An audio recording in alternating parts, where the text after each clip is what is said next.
សិភៅអំណានជាអំណាចមេរៀនទី3អានចំណេញឬអានខាតអ្នកចំណាយលុយលើសិភៅដែលចំណេញគឺបើទិញមកហើយត្រូវតែអានអ្នកដែលចំណេញពេលវេលាលើការអានសិភៅគឺបើអានហើយត្រូវតែចេះអ្នកដែលចំណេញលើចំណេះពីសិភៅគឺបើចេះហើយត្រូវតែយកមកអនុវត្តជាក់ស្ដែងអ្នកដែលចំណេញលើការអនុវត្តជាក់ស្ដែងបើអនុវត្តហើយគឺត្រូវតែទទួលបានលទ្ធផលល្អអ្នកដែលទទួលផលល្អពិតប្រាកដគឺទទួលជោគជ័យតែគ្មានចិត្តអំនួតចុះអ្នកដែលខាតលើការអានសិភៅវិញអ្នកទិញសិភៅហើយតែមិនអានគឺជាការខាតបង់លើការវិនិយោគលុយអ្នកអានហើយតែមិនយល់គឺជាការខាតបង់ពេលវេលាអ្នកយល់ហើយតែមិនព្រមធ្វើតាមអ្វីដែលត្រូវធ្វើគឺជាការខាតបង់គំនិតល្អអ្នកដែលធ្វើហើយតែមិនបានផលល្អគឺជាការខាតបង់សកម្មភាពអ្នកធ្វើបានល្អហើយតែមានចិត្តអំនួតគឺជាការខាតបង់ចរិតលក្ខណៈល្អ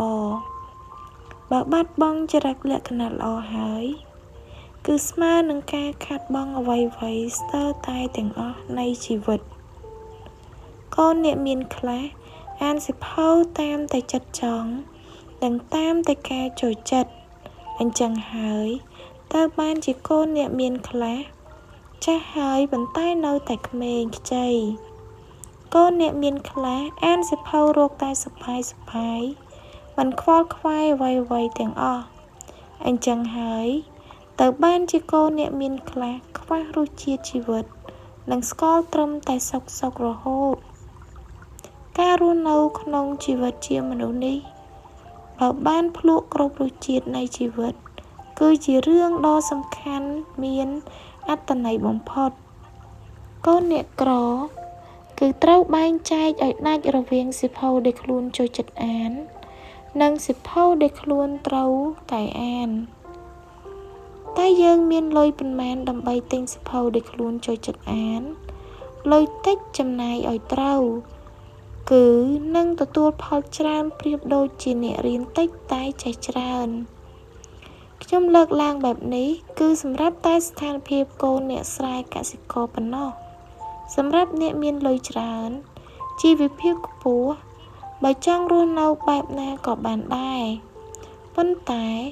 សម្រាប់កូនអ្នកស្រែបើបណ្ដេតបណ្ដោយខ្លួនឲ្យដូចកូនអ្នកមានគឺប្រកាសជាធ្លាក់ជ្រោះហើយពាក្យខ្មែរពោលប្រដៅទុកថាឃើញដំរីជុះកុំជុះតាមដំរីកុំអានសិភៅតាមតែចិត្តចង់តាមតែតណ្ហាតែត្រូវអានសិភៅណាដែលត្រូវអានមានប្រយោជន៍គួរអានត្បិតលុយ 10000 រៀលឬ 20000 រៀលឬ 40000 រៀលគឺមិនមែនតិចទេហើយក៏មិនមែនច្រើនប៉ុន្មានដែរតែសំខាន់មើលមកស្ថានភាពជីវភាពគ្រួសារខ្លួនឯងឲ្យបានច្បាស់ថាតើគ្រួសារខ្ញុំឬខ្ញុំគឺជាអ្នកមានឬអ្នកក្រមេរៀនទី4វិនិយោគលើសិភៅអ្នកដែលទិញសិភៅមកហើយតែមិនឆាប់ប្រឹងអានឲ្យចប់អានឲ្យយល់អានឲ្យចេះគឺស្មើនឹងបានយកលុយទៅវិនិយោគខាតសៀវភៅតម្លៃ 20000 រៀលតែបើយើងអានមិនយល់អានមិនចេះគឺស្មើនឹងខាតប្រកាសក្នុងលក្ខខណ្ឌមួយទៀតអានសៀវភៅម្ដងចេះបាន 30% អាន2ដងចេះបាន 60% ហើយអាន3ដងចេះបាន 90% ហើយបើបានអានច្រើនដងរហូតដល់ចេះគឺស្មើនឹងការវិនិយោគចំណេញបទពិសោធន៍នៃអំណានរបស់ខ្ញុំកន្លងមកនិងរហូតមកដល់ពេលឥឡូវនេះសៀវភៅមួយក្បាលគឺខ្ញុំត្រូវអានយ៉ាងហោចណាស់ឲ្យបាន3ដងចប់ដែរត្បិតខ្ញុំបានប្តេជ្ញាចិត្តថា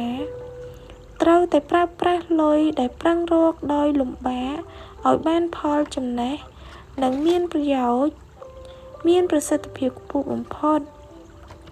ពេលយើងទិញសៀវភៅមួយក្បាលមកអានតែបែរជាអានមិនចេះអានមិនយល់មិនព្រមអានមិនព្រមប្រឹងឲ្យមែនទែនគឺស្មើនឹងខាតលុយដែលប្រឹងទាំងញើសឈាមឬខាតលុយប៉ាម៉ាក់លើពីនេះយើងក៏មិនទទួលផលចំណេញពីចំណេះចេះដឹងដែរនេះបានន័យថាលុយក៏អស់ចំណេះក៏អត់រហូតដល់ចុងក្រោយខាតលុយខ្សត់ចំណេះចេះមិនទៅមុខជីវិតមិនរីកចម្រើនសូមយើងចាំថាលុយគឺជាមធ្យោបាយប្រើប្រាស់ក្នុងការរស់នៅហើយលុយក៏មិនសូវងាយស្រួលរកប៉ុន្មានដែរអ្នកអានដែលឆ្លាតគឺត្រូវពិចារណាឲ្យច្បាស់លាស់មែនទែនពីបញ្ហាទិញសៀវភៅទុកចោលមិនព្រមអានឬ